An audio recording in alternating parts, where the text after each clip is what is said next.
Welcome back. Hour number 2. We're going to spend some time tonight with Jordan Maxwell, who is continuing to shine as one of the great visionaries and great scholars of our time. In fact, a man who has spawned the careers of dozens of people who have borrowed liberally from his work. He has been for 50 years studying the Illuminati symbols right in our faces. The arrogance, the conceit, the condescension, the rudeness of these people knows no bounds. Human life, of course, means absolutely nothing to them. Nothing. They feed on death and suffering. They feed on the destruction of the minds and the hearts and the souls of the otherwise innocent goyim, who are put in uniform through trickery and deception and sent overseas to kill and be killed. They mean nothing to these people. As Henry Kissinger said in the early 70s, anyone who goes in the military, I hate to say it, but should know better. I'm going to be charitable and stop right there. Jordan, welcome back to the program. How are you, my friend? Well, thank you very much, Jeff. I'm still here despite everything. Isn't that the truth?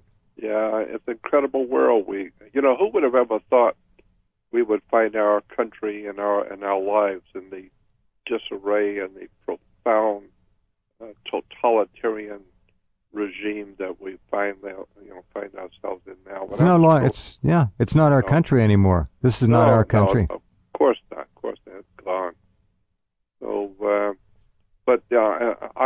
I figured out a long time ago that the political thing, I figure everybody should know by now. Anybody who's got 500 brain cells going in all in the same direction should know by now what's going on with the republic and with the country. So I'm not even interested to talk about the apparatus that is now strangling and killing the republic. And in a way, our Constitution, our hallowed document, the greatest document probably ever conceived by humankind in a nation-state format, has been our undoing. Because of our Constitution and our Bill of Rights, we had to be destroyed. Yeah, absolutely. I totally agree with that, 100%. No doubt about it. And our enemies have now taken over our government and taken over our Constitution. So, yeah, it's true. Our enemies hate our freedom. That's why we don't have any, because they're taking it away every day. Isn't it amazing, Jordan? No. It's amazing to see alleged Americans enforcing the will and the destruction of their own country.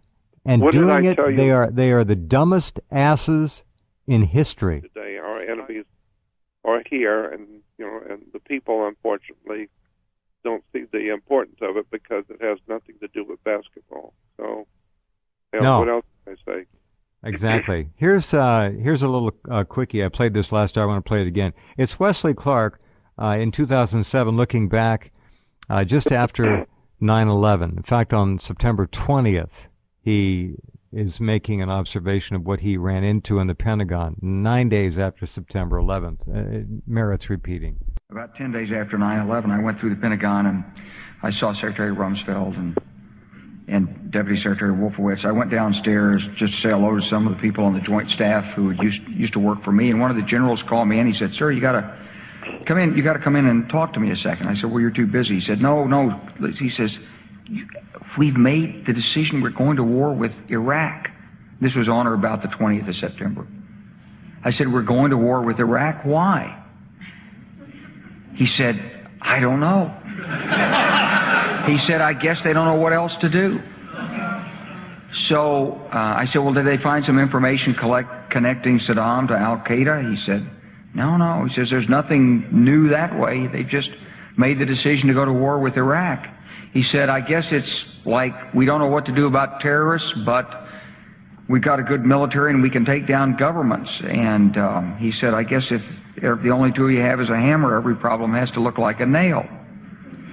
So I came back to see him a few weeks later, and by that time we were bombing in Afghanistan. I said, "Are we still going to war with Iraq?" And he said, "Oh, it's worse than that."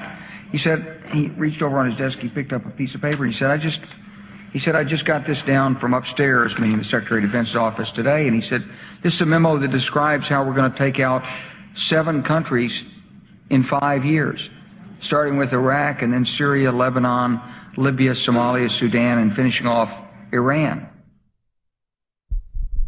Well, there it is.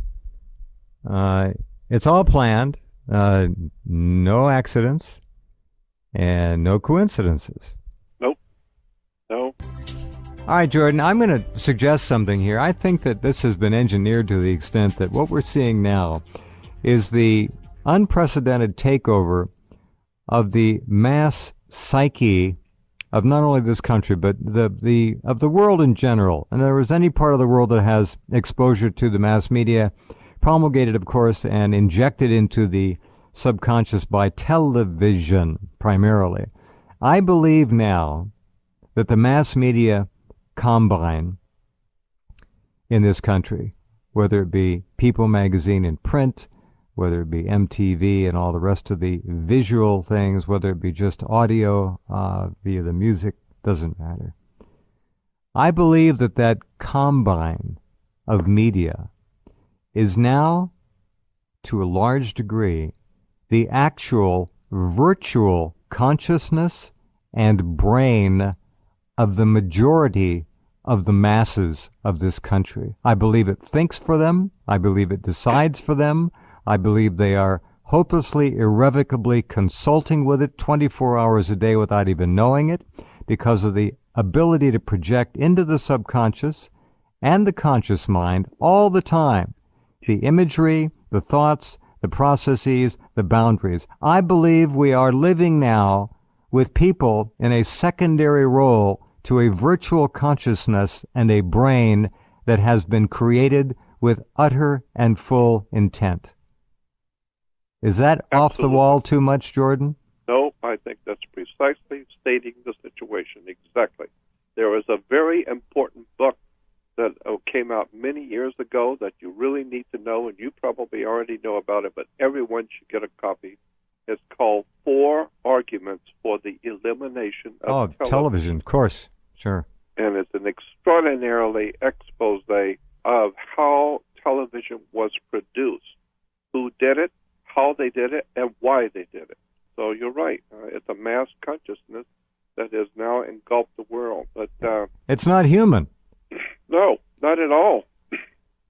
And I've been saying that for a long time, that the people who are at the top of the ladder running the world are not, in fact, human. I mean, I go in, as a matter of fact, I go a step further and take it into to the religious field. I think there is something to the idea that has been expressed in all ancient religions of the world. And I do mean all of them, from Egypt to the Sumerians to the ancient Hebrew. It's always been there in all ancient religions that the world is actually being run by alien life forms. You know, the Christians call them devils, demons. In the Bible, they've got different names for these entities. They were called sons of God. One of the reasons why I think this is because the people who are running the planet really do not care about the human family, about children, about women, about older people. They don't care. Like George Carlin said, they don't care one way or the other. They have never cared. They are in power, and the idea is to break the spirit of the human race, and so that you will be in compliance. And they don't care who they hurt. They don't care if old people who spent their whole life, building a country and building for the future, and take their homes away, take their money, and throw them into the garbage. They don't care. Couldn't care less.